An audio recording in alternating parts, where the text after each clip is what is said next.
Toriko chapter 362 was amazing. So I really apologize for giving out this a late review. But the thing is with Toriko, sometimes the timing is just not the time it releases. It's just not a good time because obviously sometimes it releases obviously on like a Thursday night.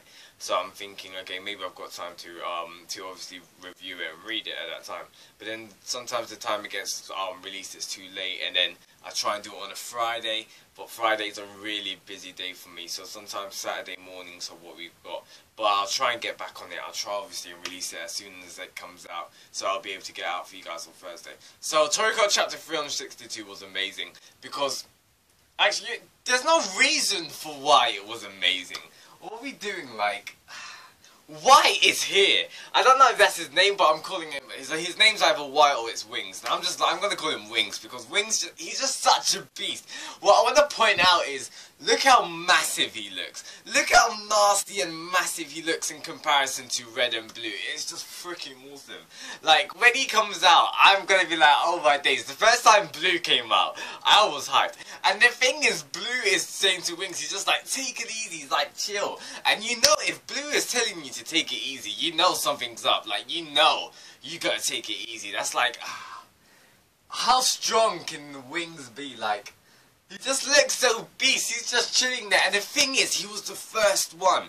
He was Toriko's his first gourmet demons. So now I'm wondering, how did Red get there? How did Blue get there? And what gave him that scar? Because we see the scar that Toriko has on his face, and it's obviously linked to Wings here, because Wings has got the same scar. And I'm wondering, like, who gave him that scar? Was it Neo? Was it like, was it Don Slime? Like, can you imagine?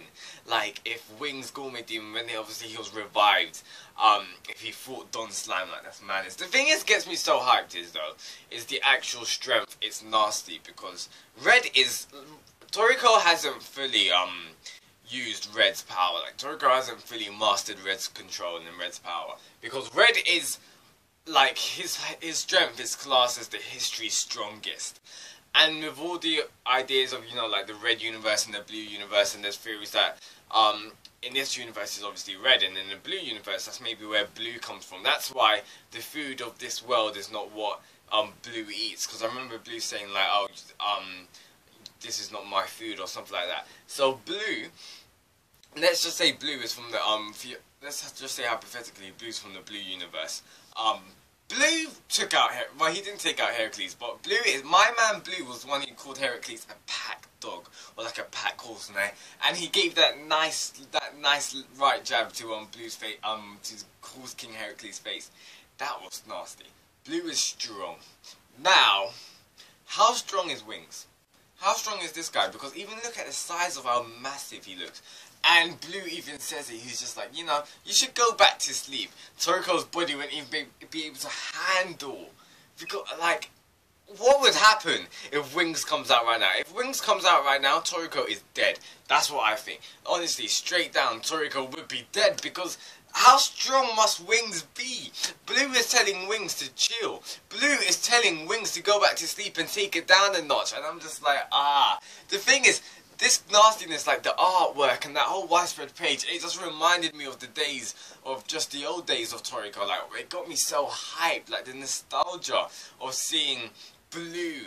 And it just really reminded me of like the times against Gourmet World, like when Blue was fighting against Horse King Heracles and all that kind of nastiness. Like, I'm hella hyped. I'm so hyped to see, like, when he comes out, it's straight over. He's gonna kill Neo, in my opinion, because obviously we do see at the end of this chapter Neo's down for the count. Or well, he looks liquefied. Neo's not out for the count, in my opinion. Wings is out. Wings is gonna take out Neo. Wings can kill Neo. That's what I personally think. But the thing is, obviously, with all these theories of going to space and that, Wings is gonna be flying up there. Like, that's gonna happen. That will happen. But it gets us thinking, like, if there is a space arc, then there's obviously going to be some beings stronger than Neo. Maybe it's going to be these what was it called? these superior warriors, these superior beings that are warriors. Maybe they're gonna be like the new antagonists. Some people that are got like that Don Slime level of strength. Maybe they're gonna be the ones that are, if there is a space arc, maybe they're gonna be the villains. And maybe these are the people that Wings have to take out. And maybe the people that Blue is gonna be fighting as well. And that's what gets me hyped, because like, how strong can he actually be? How strong can he actually be? But let's get on to the next part of the chapter. And that was obviously with Brunch and that. I don't want Midora to die. Like, is that a death flag for Midora? Like, if Midora actually dies, I'll be so sad, honestly, because Midora, he's one of my favourite characters. And I really do like how Brunch was just like, oh, come with me, so we can fire him up. And Midora's gonna eat the full course. Well, he is, and I want to see what's gonna happen in his body. I want to see what effects it's gonna have on his gourmet cells and his gourmet demon, because ever since he fought Ichiryu, that's when his gourmet demon was awoken, and it was like the massive dragon behind him, and that was pretty awesome to see. So this is how I think it's gonna go, in my opinion. The next time we see Joe and Midora is going to be losing. Midora is going to be on on the side, maybe on the edge of death. I'm not sure.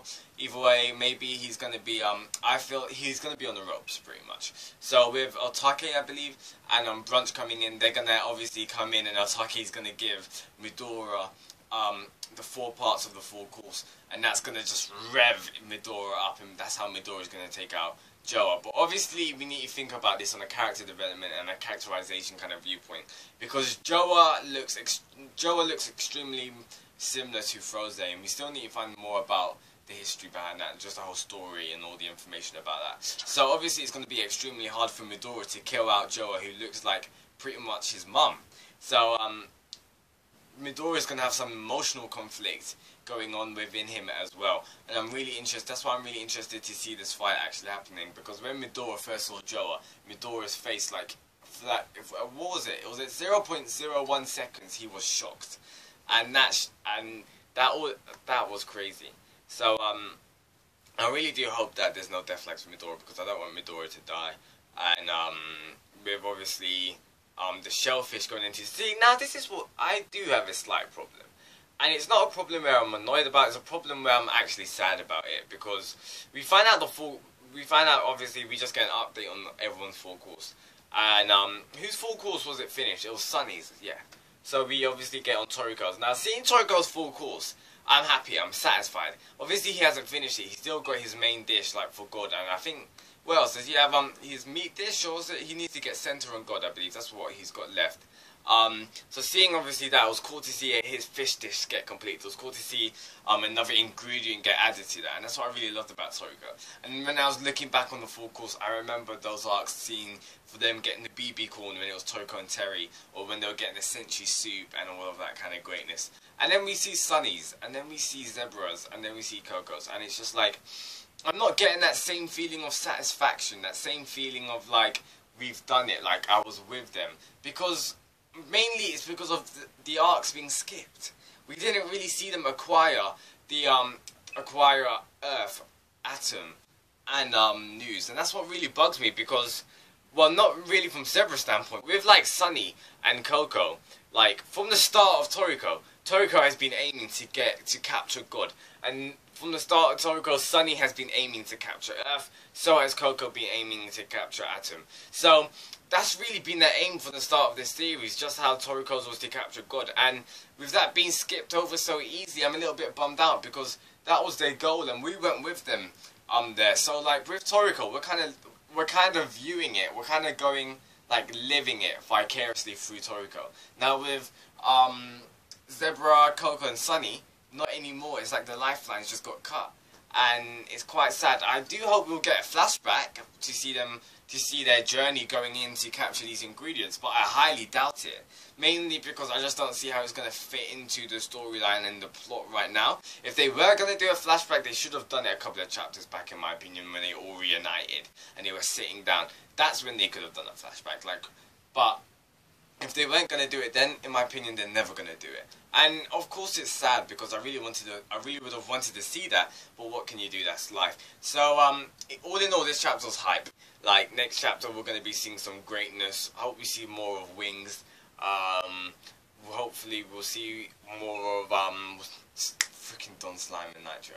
Not Nitro, sorry, Don Slime and Neo. So I don't think Neo's actually killed. The thing is, the word choice thing, like the translation was a little bit odd because Don Slime says one down, who's next? So either that was not the original Neo, maybe it was Neo. Maybe when he says who's next, what are the other parts of Neo, like how there was A and all those kind of monsters like that, like A, B, C and all those kind of stuff. Maybe there's more of those. I'm not sure, but I don't think Neo's down for the count because I'm thinking Neo, he's in this liquefied state, he's gonna probably get something. He's probably gonna, like, what's the word, rejuvenate himself, or regenerate himself back up, and then we'll see Don Slime and Neo's fight for a bit more of time, because I don't really want Don Slime and Neo's fight to end so quickly, because I want to see these titans go at it and clash, so I'm hyped to see that. So tell me your thoughts, comment below what you thought of this chapter of Toriko. How do you feel with, obviously, the relationship dynamic between Toriko and Starjin now? With Starjin saying he finally found his ingredient, and that was actually his lost twin brother Toriko. So I'm pretty happy with that now, actually, because now it's obviously been foreshadowed from the start, because ever since we know Starjin, he's been looking for this ingredient, and his ingredient was actually Toriko, like his long lost brother. He always felt incomplete without him. So I'm pretty happy and satisfied with that. So tell me your thoughts, comment below what you thought of Toriko chapter 362. How hyped are you with Wings? Because like the man's gonna be a beast. I can't even wait to see that. I'm so hyped to see Wings come out. Like, yo, those wings. Damn, I can't. Let me stop the hype. So I'll see you next week for Toriko chapter 363. Goodbye. See ya.